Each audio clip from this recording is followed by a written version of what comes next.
जय श्री कृष्ण। मैं प्रियांशी। आज हम 84 वैष्णवों की वार्ता से जगन्नाथ जोशी जी की माता का परिचय सुनेंगे। जो जगन्नाथ जोशी जी की माता है ये श्री स्वामिनी जी की सखी है नित्य लीला में। इनका नाम है छवि सिंधी जी और इनकी भी दो सखियां हैं लीला में, एक तो सौरभी सखी और गंधरेखा जी।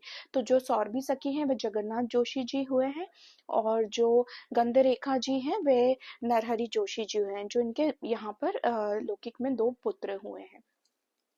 और ये जो इनके पिता थे जगन्नाथ जोशी और नरहरि जोशी जी के, वे महापापी थे और कभी भी इनके गांव में अगर कोई भगवत जन वैष्णव जन आते थे तो उन्हें बड़ा परेशान करते थे और उनके सामान भी चोर लेते थे। और तब एक बार आपसी महाप्रभु वल्लभाचार्य जी इनके गांव में पधारे। तब जगन्नाथ जोशी जी की माता अपनी जल भरने के लिए गई। तब बाग में आपसी श्री सुबोधनी जी का कोई प्रसंग बोल रहे थे। तब इन्होंने जगन्नाथ जोशी जी की माता ने भी आपशी के श्रीमुख से वह प्रसंग सुना और बड़ी ही प्रसन्न हुई। फिर आपशी से दो विनतियां करी। बोली, महाराज कृपया करके आप मुझे शरण में लीजिए, और दूसरी विनती करी कि आप यहाँ पर मत रहिए। मेरा जो पति है वो महादुष्ट है, वो भगवत द्वेषी है और आपको परेशान करेगा।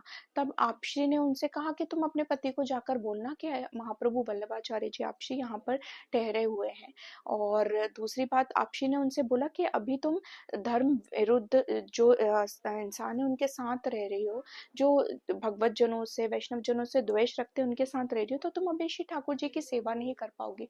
तुम 5 साल बाद जब तुम्हारे इस पति की देह छूटेगी और तुम्हारे दो पुत्र होंगे तब आना, तब तुम्हें नाम निवेदन करेंगे और तुम्हारे माता श्री ठाकुर जी की सेवा पधराएंगे।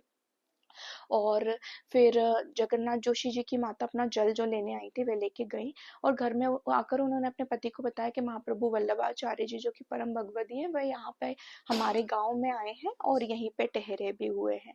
पर उनके पति ने उस पर ध्यान नहीं दिया और आपसी कुछ दिन वहीं पर रहे और फिर आपसी तो रणछोड़ जी के दर्शन के लिए चले गए। जय श्री कृष्णा। श्री वल्लभाधीश की जय।